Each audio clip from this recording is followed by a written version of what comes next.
2024, c'est une année qui prépare 2025. Et donc, le PPACI a décidé d'occuper le terrain jusqu'en octobre 2025 pour reprendre le pouvoir d'État avec le président Laurent Gbagbo comme président de la République de Côte d'Ivoire. C'est dans ce cheminement-là que nous sommes. Et nous parcourons toute la Côte d'Ivoire pour porter ce message à nos parents. Pour dire à nos parents qu'effectivement, Gbagbo Laurent, il est candidat. Mais pourquoi il a accepté d'être candidat? Parce que Gbagbo Laurent, qu'on connaît, c'est l'opposant contre le Fouboy.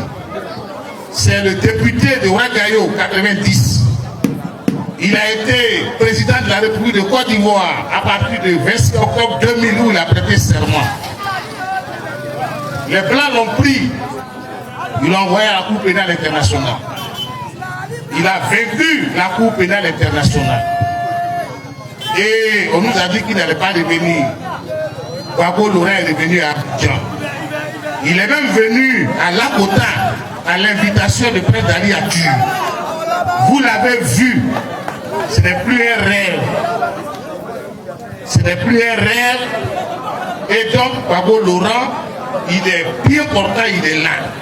Il menait ses activités tranquillement. Il faisait ses visites et ses réunions. Et puis le PPACI, notre parti, on lui a dit, président, on va aux élections de 2025. Maintenant, nous-mêmes, on se regarde là. Le meilleur d'entre nous, les militants, c'est toi.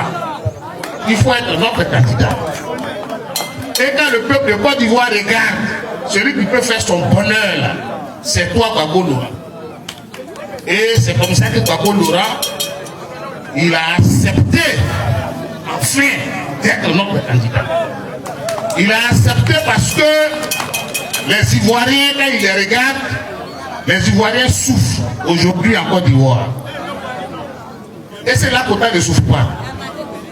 Est-ce que Lakota ici, là, vous êtes à l'aise? Est-ce que vous êtes à l'aise? Est-ce que les chefs, là, vous êtes à l'aise? Parce que la Côte d'Ivoire, c'est un pays producteur de cacao, de café, de viaculture, de palmiers à huile. Et le peuple de Côte d'Ivoire souffre. Gbagbo Laurent dit, je ne vais pas regarder mon peuple, et puis je vais rester comme ça. Ancien président, j'ai une passion de retraite, je vais aller m'asseoir chez moi, et puis mon peuple va souffrir. Donc quand vous me demandez ça, et que le peuple de Côte d'Ivoire demande ça, j'accepte d'être le candidat du PPACI, mais de l'ensemble de toute la Côte d'Ivoire. C'est donc pour vous que Gbagbo Laurent est candidat. C'est pour nous que Gbagbo Laurent est candidat. C'est pour les jeunes de Côte d'Ivoire qu'il est candidat. C'est pour les planteurs de Côte d'Ivoire qu'il est candidat. C'est pour les fonctionnaires de Côte d'Ivoire que Gbagbo Laurent est candidat. C'est pour les femmes de Côte d'Ivoire que Gbagbo Laurent est candidat. Pour nous sortir du sous-développement. Parce que Gbagbo Laurent, c'est l'homme d'abord qu'il met au centre de sa politique. C'est l'homme d'abord. Il dit pour le peuple de Côte d'Ivoire, je suis candidat. Pas pour lui-même. Et c'est un sacrifice qu'on lui demande de trop. Parce que normalement, il a déjà tout eu. Il a tout connu. Et la CPI, il a planché. C'est-à-dire qu'il est sorti par la grande porte. C'est une victoire historique qu'il a eue. Et on a en train de fêter cette victoire. On va le chercher pour couronner cette victoire-là.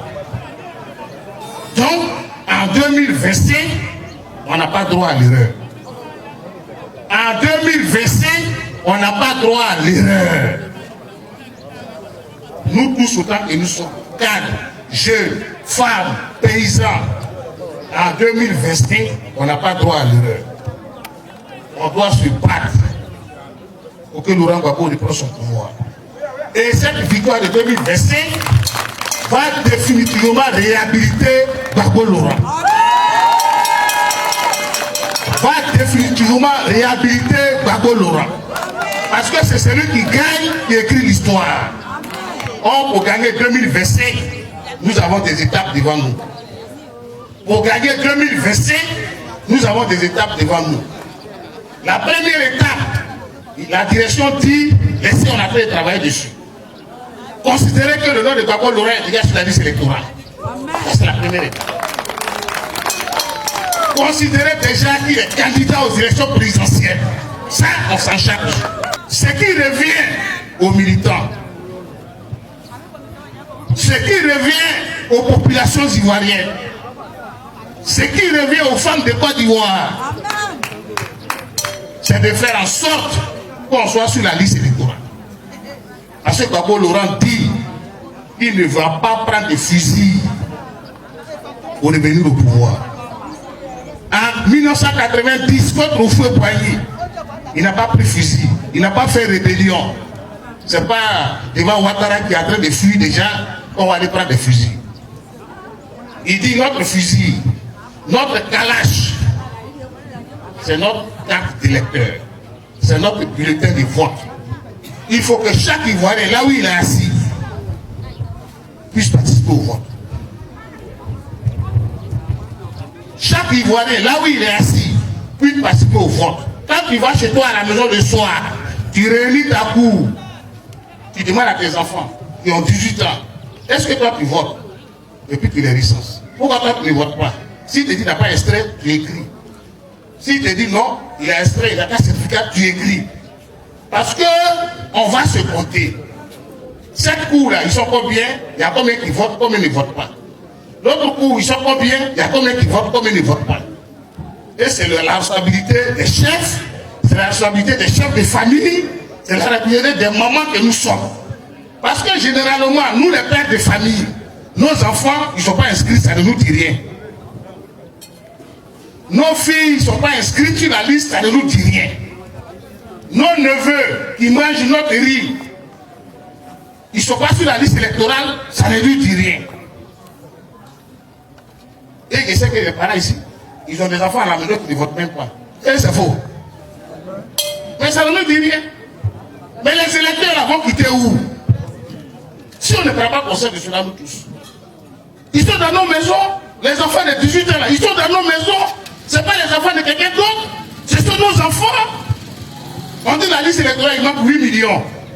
Mais les 8 millions, c'est qui? C'est nous qui sommes responsables de ça. Parce qu'on ne dit pas à nos enfants, ils n'ont qu'à les s'inscrire. Pour nous, les nouveaux majeurs, c'est quelqu'un d'autre. Ils vont quitter où? Papa, maman, nouveau majeur, là, c'est ton enfant qui est à la maison. Qui sort chaque matin, le soir, il vient, il mange. Il va au banquidrome. Mais demande-lui, est-ce qu'il est inscrit sur la liste électorale? Est-ce que toi-même, le père, tu as fait sa carte d'identité? Ou bien c'est le père qui a fait son extrait d'abord? C'est ça. Quand l'élection arrive, vous voyez, ils sont alignés. Parce que chez eux, là, le papa, c'est 4 femmes, il n'y a pas un enfant qui va s'échapper. Là, ils ont la chicotte. Ils auront voté. Mais chez nous, c'est démocratie. Il dit à ta fille, allons voter au papa, après, qu'elle fait. C'est pas ça. Gbagbo Laurent, on ne va pas prendre conscience. Ils vont ouvrir l'inscription sur la liste électorale. Chaque père de famille, que ce soit à Abidjan, que ce soit à Korogo, que ce soit à Gogné, doit réunir sa famille. Est-ce que mes 4 femmes sont sur la liste électorale? Est-ce que mes enfants sont sur la liste électorale? Est-ce que mes nièces sont sur la liste électorale? Est-ce que mes neveux sont sur la liste électorale? Si ce n'est pas fait, qu'est-ce que j'ai fait pour qu'ils soient sur la liste électorale? Parce que si chacun dans sa maison n'a pas pris sa responsabilité, ce n'est pas Gbagbo Laurent qui va venir le faire. Ce n'est pas l'État qui va venir le faire. C'est le message important qui est là. Gbagbo Laurent dit, je ne vais pas prendre de fusil. Vous m'avez dit d'être candidat. Allez-y dire à mon peuple de s'inscrire réellement sur la liste électorale. Le reste, je m'en charge. Très souvent, on va dans les assemblées, mais est-ce que ce nom sera là? Il dit, ce n'est pas votre problème. Faites tout pour que vos enfants, j'insiste, soient sur la liste électorale. Pour que vos femmes soient sur la liste électorale. C'est le message. Le reste, on s'en charge. Ils vont ouvrir les inscriptions bientôt. Et d'ailleurs, il y a des gens forains qui ont lieu actuellement. Dans les sous-préfectures, comme à la mairie de Lakota. Votre mère est là, puis je parle. Tous les enfants qui n'ont pas d'extrait depuis qu'ils sont nés, ils n'ont qu'à avoir le maire, il va faire extrait pour eux. les enfants qui sont nés dans le territoire communal et qui n'ont pas d'extrait, ils n'ont qu'à s'approcher au service du maire. Ils vont faire extrait pour eux. C'est gratuit et l'État a fait un communiqué pour ça. À partir de l'extrait, le père doit se débrouiller pour avoir le certificat de nationalité pour le nouveau majeur. À partir de là, tu peux t'inscrire sur la liste électorale en attendant la carte d'identité. Parce que chaque Ivoirien qui a 18 ans, qui n'est pas inscrit sur la liste électorale, aura trahi Gbagbo Laurent. Chaque papa qui a laissé son enfant, n'est pas inscrit sur la liste électorale, aura trahi Gbagbo Laurent. C'est une prise de conscience générale de tous les Ivoiriens pour gagner le combat de la souveraineté. Est-ce qu'on s'est bien compris à la Kota? Est-ce qu'on s'est bien compris à Gogné? Est-ce que les Toutos ont bien compris? Allez-y dire à vos parents que l'inscription sur la liste électorale qu'on vous demande, c'est pour chasser Ouattara en 2025. C'est notre arme qui est là. Si on veut vraiment chasser Ouattara, c'est pas de remplir les meetings, mais c'est d'aller faire les papiers. Faisons des sacrifices même sous nous souvent.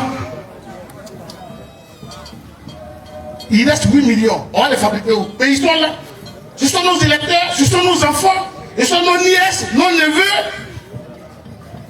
Chers amis, chers parents, chères mamans, voilà le premier pilier pour que Gbagbo Laurent revienne au pouvoir en 2025.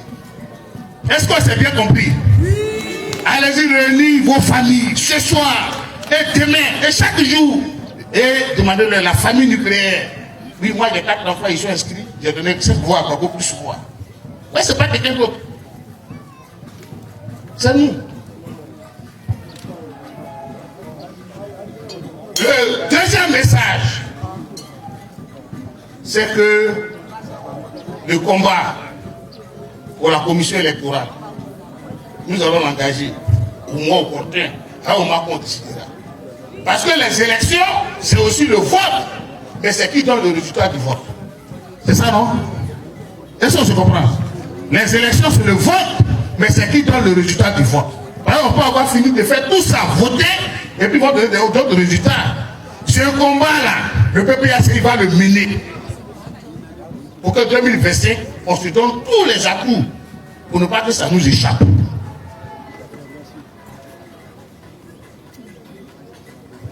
On va mener le combat du redécoupage électoral pour que la Kota ait les députés qu'il faut, pour que la Kota ait les communes qu'il faut. Tout ce combat-là, on va mener ça. Mais le plus urgent, qu'on vous demande aujourd'hui, ils vont ouvrir l'inscription sur la liste électorale. Il faut qu'on aille. Ceux qui sont déjà inscrits là, ils n'ont qu'à aller vérifier si l'on est au-dessus. Là, tu peux être à Gogné, et puis après, cette fois-ci, on peut t'avoir où on l'idée. Il faut exprès. Il faut aller regarder à l'école si ton nom est dessus. Ton nom est là, tu es inscrit. Il demande à ton voisin. C'est ce qu'on va faire. On va se compter.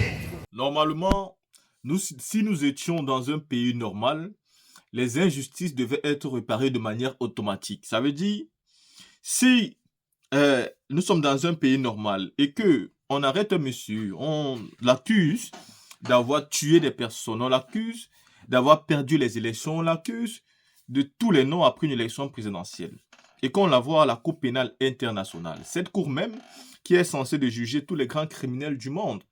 Cette cour même qui est censée représenter la justice mondiale et qui arrive à la Cour pénale internationale et que pendant 10 ans, on enquête sur le monsieur encore et encore et encore et que derrière ça, le monsieur sort blanchi, innocent, par faute de preuves pour justifier les accusations, la chose qui serait la plus importante, la plus légitime, la plus simple serait tout simplement que cet homme qui a été accusé à tort pendant 10 ans, qui a subi toutes les enquêtes du monde, soit remis dans ses droits légaux et légitimes.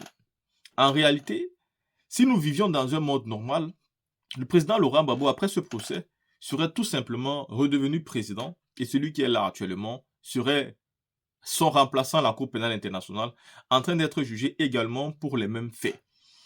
Parce qu'en réalité, c'est 2 camps qui ont été jugés. Et quand nous suivons souvent les propos d'Alassane Ouattara quand il était opposant, il disait très bien qu'il est bien beau de manipuler la presse quand on la tient à sa guise. Il estimait donc que, parce que le président Gbagbo était président, il pouvait manipuler la presse comme il voulait. Et ce qui sous-entend aujourd'hui que comme lui, il est président, c'est ce qu'il est en train de faire.